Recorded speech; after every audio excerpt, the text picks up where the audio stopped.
Bonjour, bienvenue dans la série sur les échecs. Donc toujours sur la pression, sur la tension au centre, avec ici une partie de Smilov contre Lublinski, lors du même deuxième championnat du RSS, avec une partie espagnole.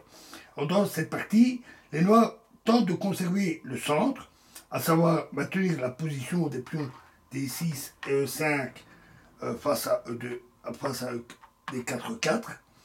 Et nous verrons que cela conduit à une limitation du rayon d'action des pièces et que les Blancs obtiennent ainsi une forte attaque en ouvrant au moment opportun le jeu par D prend E5. Donc ils ont joué E4, E5, cavalier F3, cavalier C6, donc l'espagnol, hein, donc fou B5, A6, fou A4, D6, C3, fou D7, D4, cavalier F6, cavalier B en D2, fou E7, roc, roc, tour E1. Alors d'habitude ici on joue E prend D4. Après quoi, et donc C prend D4. Après quoi, les Noirs peuvent combattre le centre classique, ce centre classique, par cavalier B4, fou prend D7, dame prend D7, cavalier F1 et C5 qui est alors un très bon coup et qui est l'ouverture, on va dire, normale.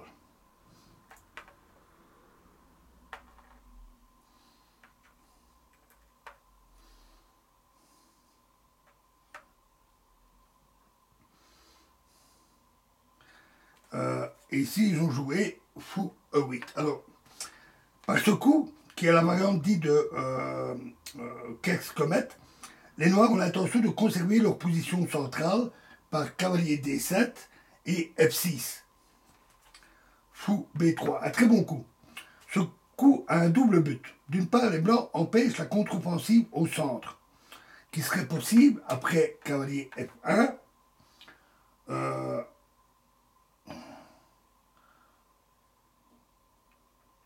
Bon, il me manque un pion là. Il me manque deux pions.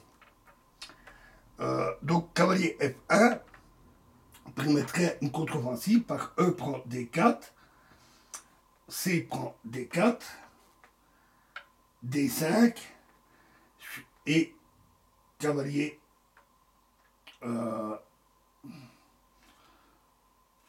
E5 et cavalier E4. Donc, avec une bonne position pour les Noirs.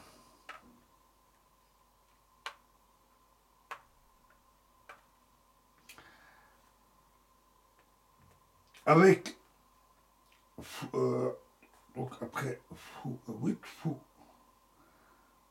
B3. Et en outre, ce coup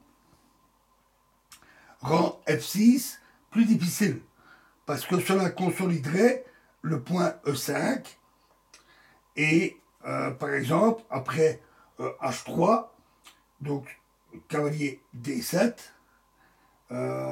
cavalier F1 et F6.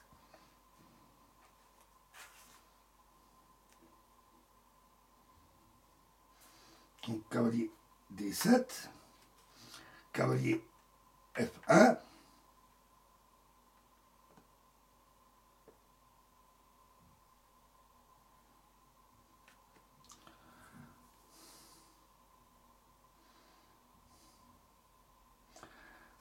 alors ici, normalement, bouger roi H8 suivi de F6, puisque le pion est cloué, bien entendu, correspond mieux à l'idée de la construction qui a été choisie. Alors les Noirs auraient au moins, en échange de la position un peu passive de leur pièce, une position centrale très solide. Mais ils ont joué fou F6, qui est une faute. Cavalier E3. Maintenant, G6, pour empêcher l'installation d'un cavalier ici. Cavalier D5, fou G7, n'est pas possible à cause de fou G5, attaquant la position, attaquant la dame noire. Donc cavalier E7, cavalier G4, cavalier G6, G3, fou E7 et H4. À nouveau un très bon coup. C'est le début de l'attaque sur le roi. Les blancs profitent de l'avantage d'espace et de la bonne position de leurs pièces pour préparer une attaque sur le roc des noirs. Les blancs se procurent ainsi en G5 un point d'appui pour leur cavalier.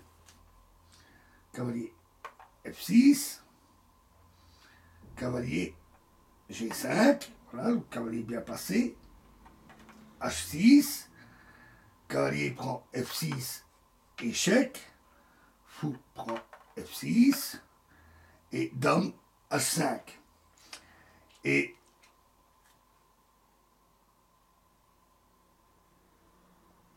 là, le cavalier ne peut pas prendre, évidemment, pour des raisons évidentes, parce que la tour sera peinte et ce serait mat. Donc cavalier H8,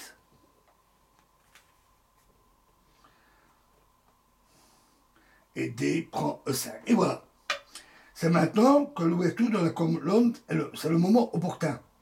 Les noirs doivent tolérer l'ouverture de la colonne D, parce que sur fou prend E5, il se suivrait F4, fou F6 et cavalier F3, qui serait très désagréable à cause de la mobilité des pions blancs au centre, avec E4 et E5, et à l'aile roi G4, G5.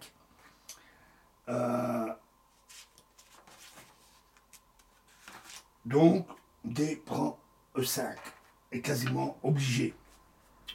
Fou E3, à nouveau un très bon coup. Là, il y a clairement un sacrifice de cavalier. Mais elle n'est pas bonne parce qu'après, H prend G5, H prend G5, G6, dame H4, fou G7. L'attaque blanche de la colonne H est décisive. Après, roi G2, fou C6, tour H1 qui se ramène sur la colonne comme j'avais dit tout à l'heure, tour E8, dame H7 échec, roi F8, fou C5 échec, tour E7 obligé, et dame prend H8 et gagne.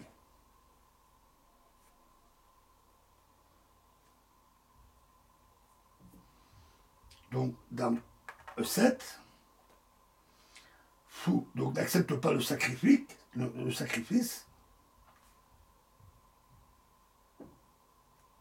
fou D5, encore un bon coup.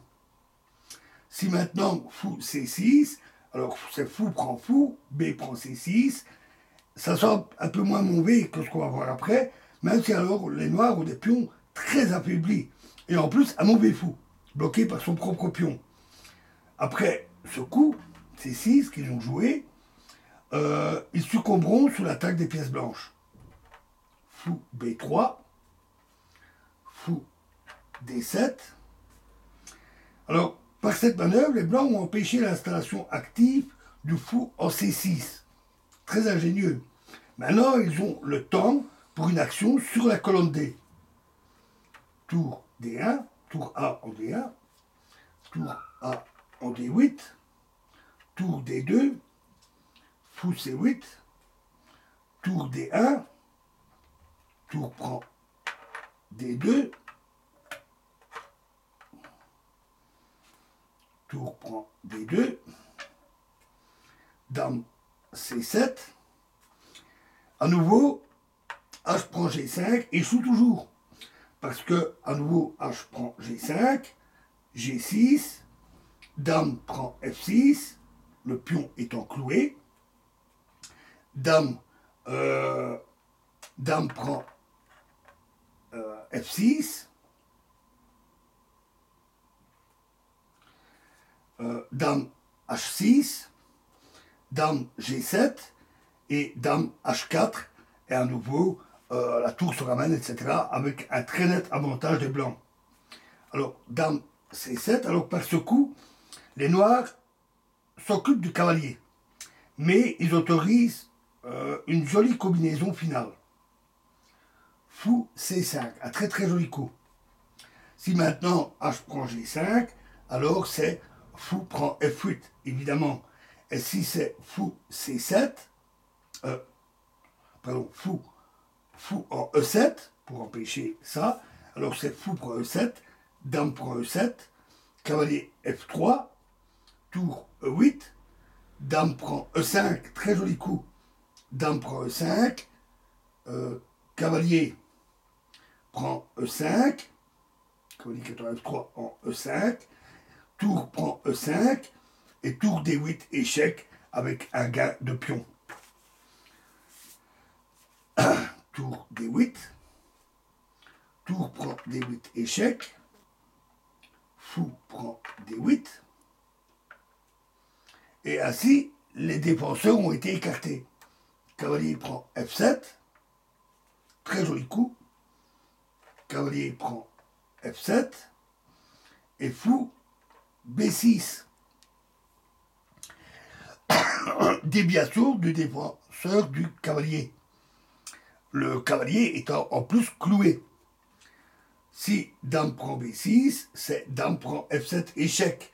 Et après roi H7, c'est H5. Et les noirs ne peuvent pas éviter le mat par dame G8. Donc dame D7, fou prend D8. À nouveau, la dame serait déviée si elle prenait roi H7, fou prend F7, dame prend D8, fou G6 échec, et là, bien entendu, ils ont laissé tomber avec cette attaque plus que violente.